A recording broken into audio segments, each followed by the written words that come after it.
This story is titled, Cat Cameras Expose My Wife's Affair. Now she's left with nothing, not even our cats, and she is begging for forgiveness. Hey everyone, before we jump into today's video, I need your help. We've noticed the channel is losing some traction, and subscribing is one of the best ways you can support us.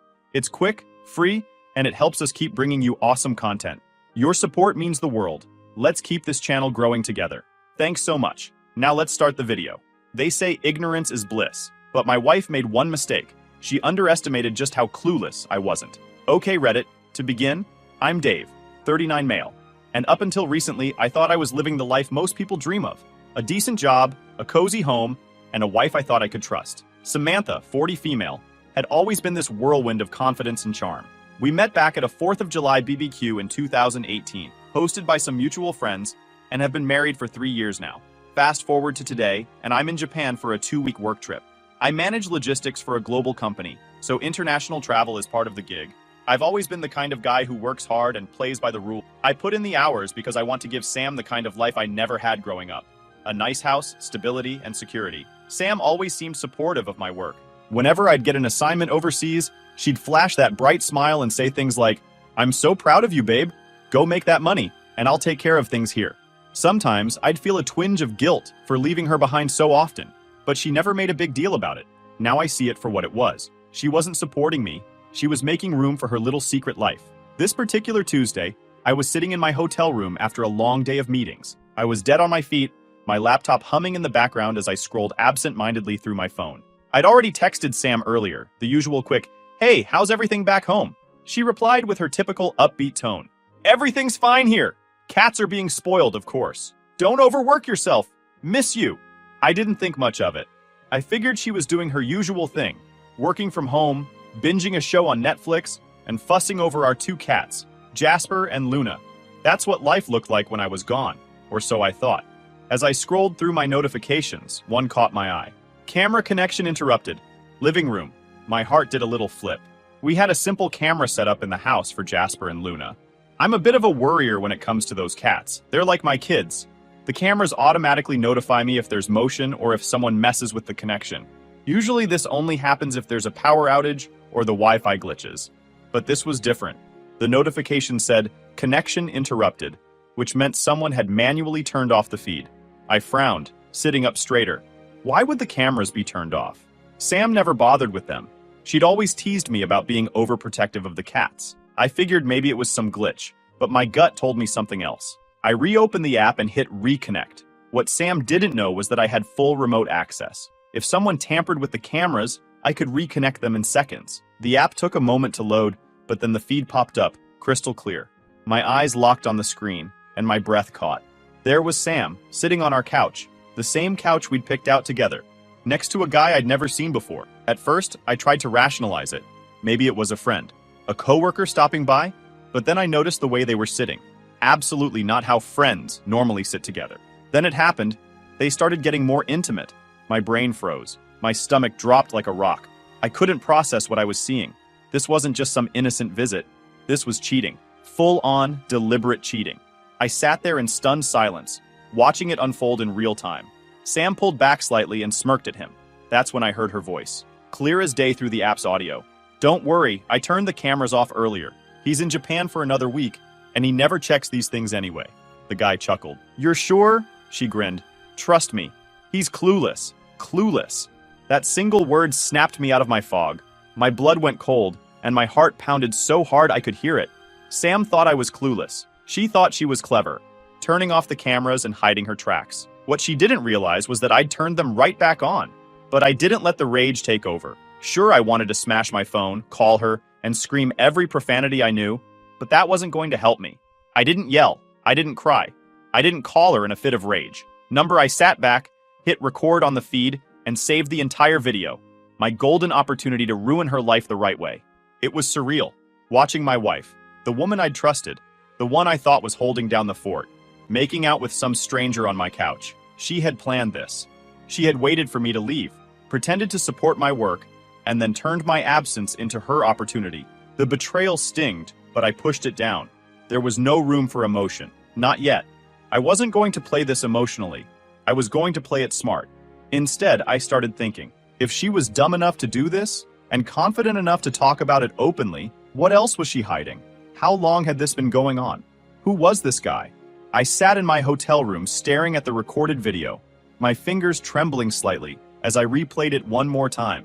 Sam curled up with some guy I didn't recognize, laughing like they were the only two people in the world. His arm around her, their kiss. Every second of it felt like a hammer hitting me in the chest. The next morning, I woke up to the usual cheery text from her. "Morning, babe.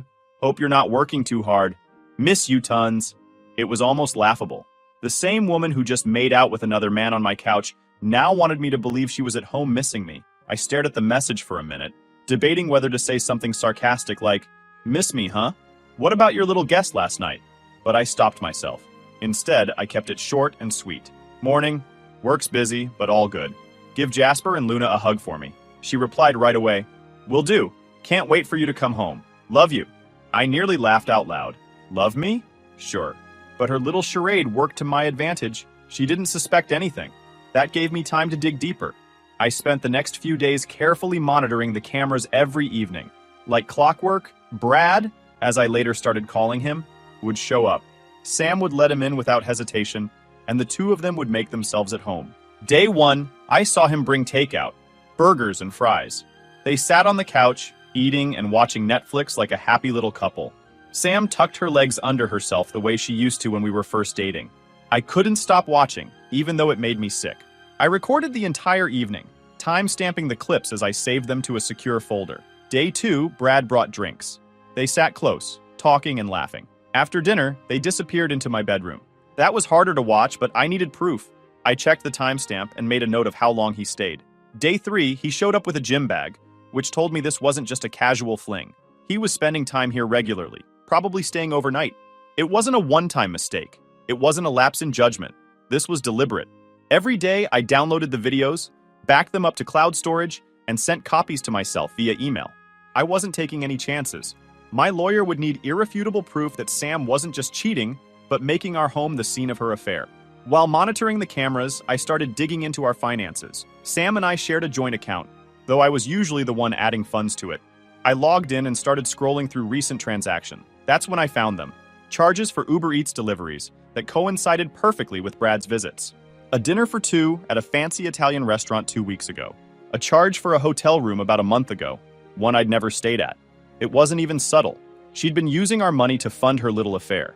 In between monitoring the cameras and logging transactions, I called my lawyer to update him on everything I'd found. "Let me get this straight," he said.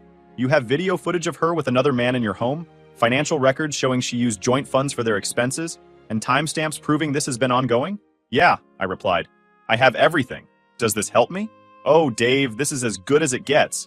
In a divorce case, clear evidence of infidelity and financial misconduct puts you in a great position. The judge won't just take your side.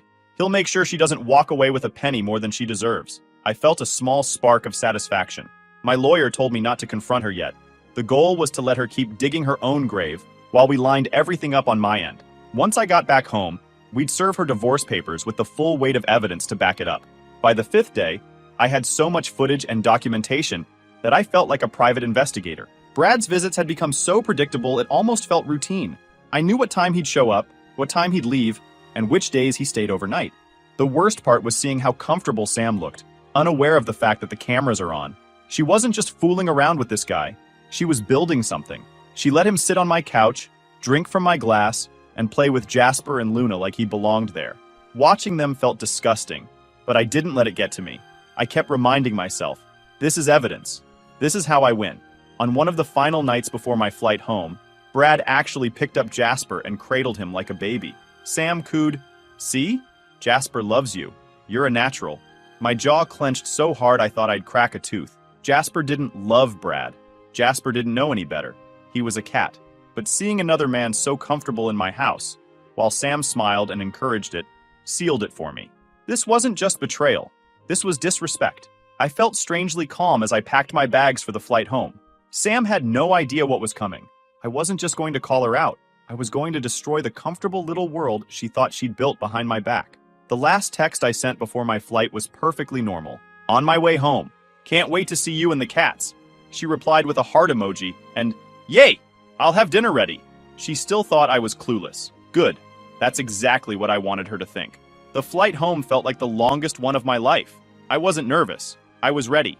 2 weeks of watching my wife, Sam, parade her affair all over my house had burned any love I had left for her to the ground. The only thing keeping me sane was knowing I had every shred of evidence I needed. Video files, bank statements, and timestamps, all meticulously organized in a folder titled, "For the Lawyer." As the plane touched down, I got one last text from Sam. "Can't wait to see you, babe. Jasper and Luna have been so clingy lately. Dinner will be ready when you get here. Love you so much." Love me? Sure, Sam. Love me like you loved Brad on my couch. I didn't reply. I didn't want to tip her off. I had a plan, and I wasn't going to let her fake sweetness ruin the satisfaction of watching her world crash down. Instead of heading straight home, I went to my lawyer's office first. I hadn't told him yet that I'd just landed. When I walked in, he looked up from his desk and grinned. "You've got perfect timing, Dave. Everything's lined up for you." I dropped into the chair across from him, feeling the fatigue of the trip and the weight of what I was about to do settle in. "I want this handled as soon as possible," I told him. "It will be." He opened up a manila folder, the same one I'd filled with evidence from Japan. "You've got enough proof here to shut down any argument she could make. Infidelity? Financial misconduct? Honestly, you're in the best possible position." "What happens now?" I asked. He leaned back in his chair, calm and confident.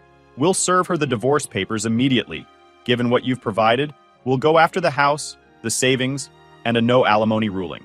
Judges don't take kindly to cheaters, Dave. You're golden." Hearing that lit a fire under me. I'd spent 2 weeks holding back every bit of anger I had, playing it cool while I recorded her betrayal. Now, it was time to deliver the knockout punch. It was late afternoon when I finally pulled up to the house. It looked the same as it always did. Clean, welcoming, like nothing had changed. But as I sat there in the driveway, staring at the place I'd called home for years, I realized it didn't feel like home anymore. Sam had ruined it. I grabbed my bags, walked up to the front door, and let myself in. The smell of pasta hit me immediately. Sam always made pasta when I came home. It was her go-to welcome back meal. I heard her humming in the kitchen like the perfect wife who'd spent the last 2 weeks waiting for me. "Babe, is that you?" Sam called from the kitchen. I took a deep breath. This was it. "Yeah, it's me." She came around the corner, wiping her hands on a towel. That fake bright smile plastered across her face. "You're back early. Why didn't you tell me?" I looked at her for a moment, really looked at her. She was wearing her favorite lounge clothes, like she'd spent the day casually waiting for me. Her hair was pulled back in a loose bun, and for a second, I wondered how someone who looked so normal could do something so low. "I wanted to surprise you," I said.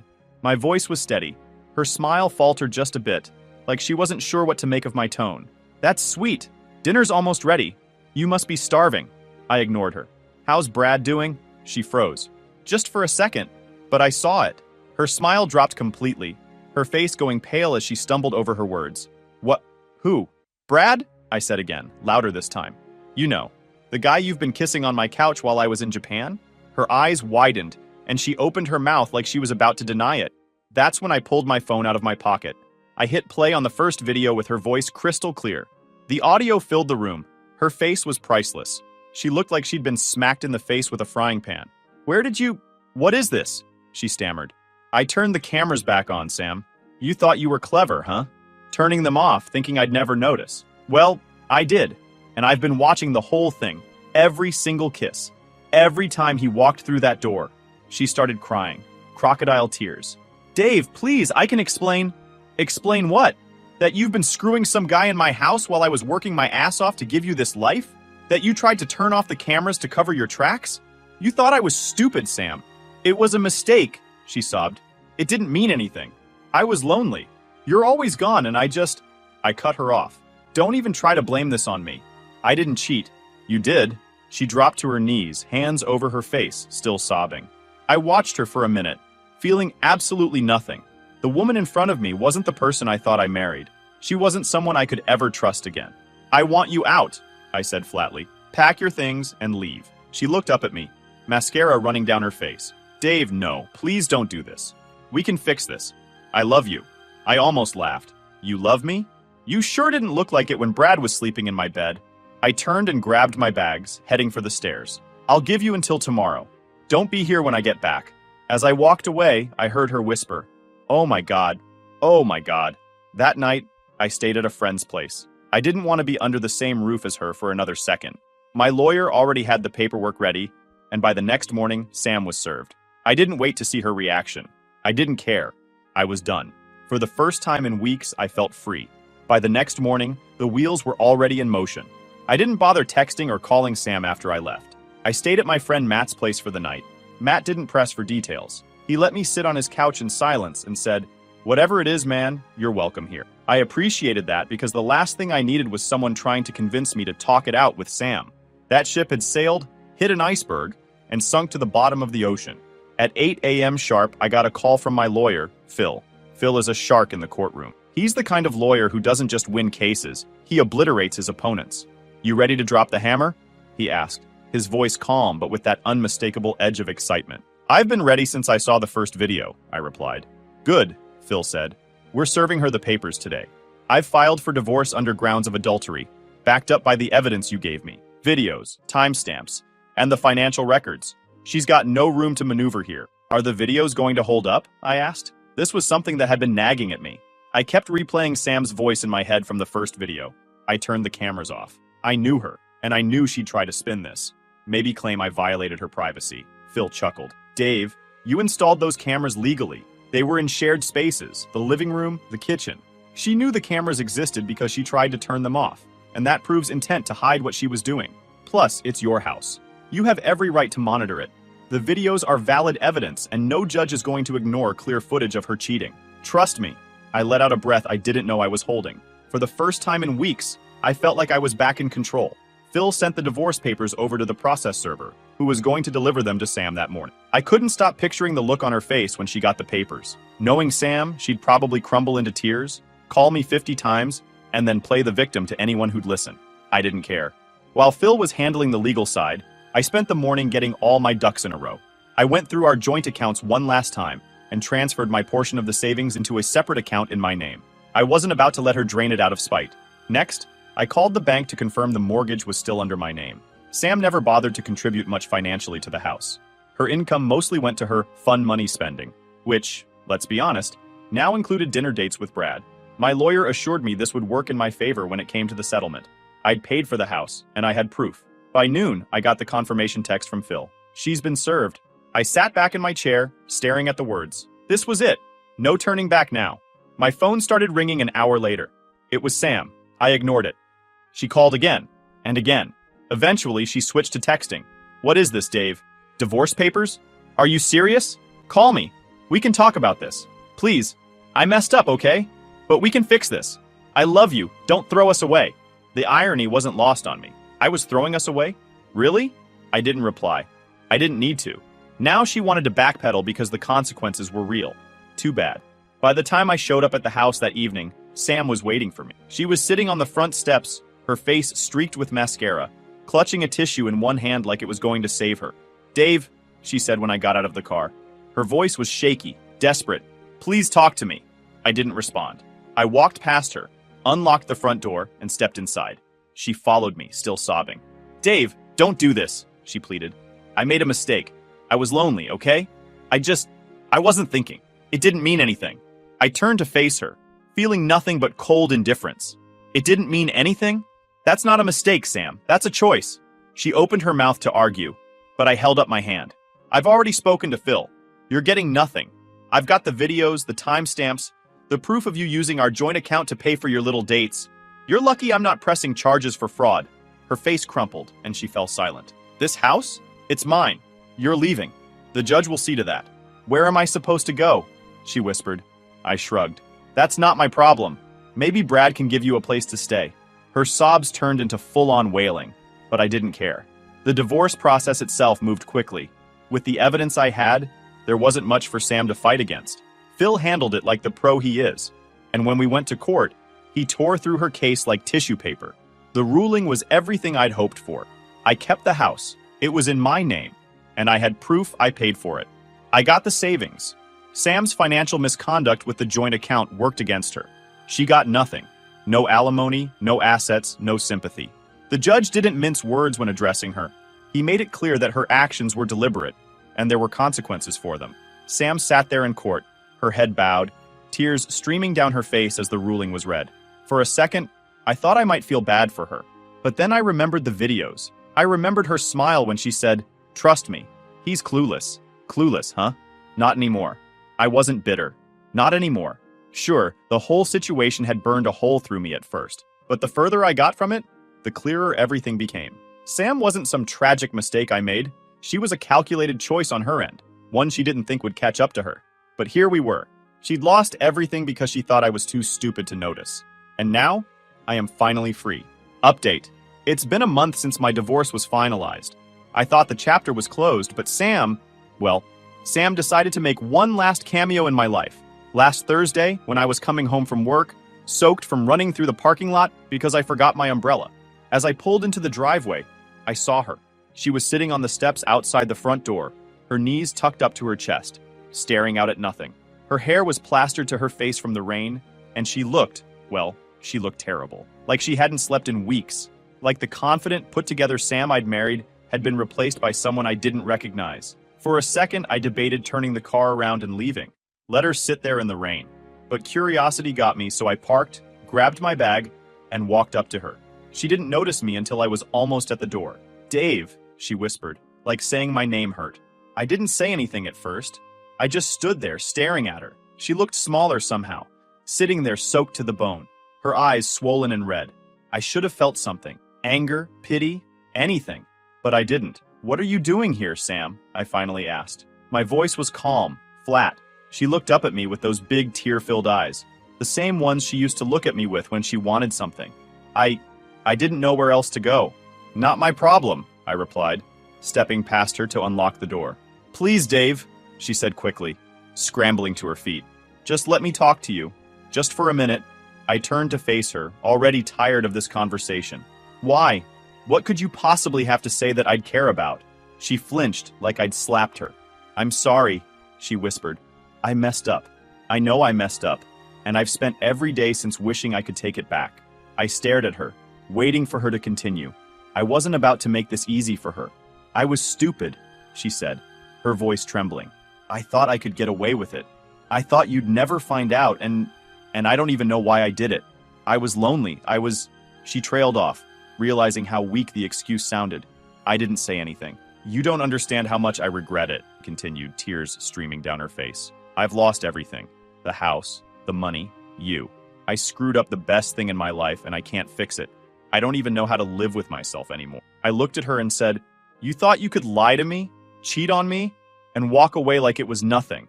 You chose this, Sam. You don't get to play the victim now." Her shoulders shook as she sobbed harder. "I know. I deserve this. But I loved you, Dave.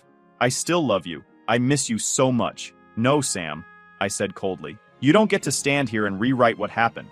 You destroyed us. You did this, and now you have to live with the consequences." Then she whispered, "Can't we try again? Can't we start over? I'll do anything. Therapy, counseling, whatever you want. I just want you back." I stared at her, stunned that she even had the audacity to suggest it. "You want me back? After what you did? You don't deserve me, Sam.